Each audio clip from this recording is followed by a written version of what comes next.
We're going back over to now Brad Lawler, a home team inspection service. Deborah contacted me and asking, when did it become code to require weep holes in homes? She says she's selling her home and the buyers are getting, get this now, a USDA home loan. Yeah. The inspector says that the weep holes are required in brick homes. Brad? Yeah. No. So in this case, unfortunately, the inspector was incorrect. So we have to understand what weep holes are. Weep holes are those small areas between bricks, oftentimes a hole. Sometimes you may see a little piece of rope coming out of the hole that's near the bottom courses of brick on a brick veneer home. That became part of the building code back in the mid 80s when they started doing house wraps. So you think about that Tyvek type product that they wrap around a house that helps waterproof the sheathing. Prior to that, the bricks themselves were the rain barrier, as it's called.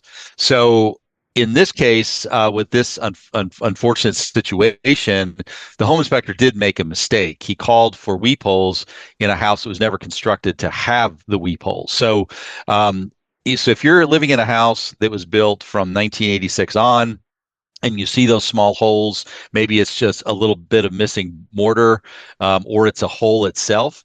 Don't caulk those up. Don't seal those. Those are intended to help the water drain. There's an airspace in between the brick veneer and the sheathing of the house that is intended to have airflow around it. And those weep holes serve the function of keeping the inside of your house dry.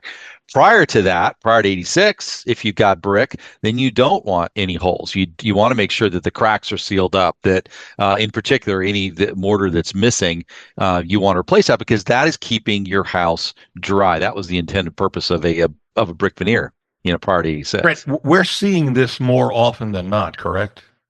What the weep holes? No, reports from inspectors saying they. Yeah, it's unfortunate, and in this case, it was a lender that didn't understand the entire situation, took the inspector's word for it, and they had to do a little bit more research to find out. Oh, it was just a mistake. Home inspectors do make mistakes. We're not perfect, but oftentimes, we give an opinion, and sometimes we do. We should have taken just a minute to kind of do a little bit of research. But weep holes is something that is a little bit common that a home inspector may not know exactly what he's looking for when he's looking at those brick veneers. So it can be problematic, and it was in this case she called for a second opinion. We were able to kind of guide her to the source of information that was useful to the lender. Got it. A reminder, if you're going to pick somebody or get somebody off of a website, do your due diligence and check their reviews. For us, go to LouisvilleGoogle.com or LouisvilleZillow.com.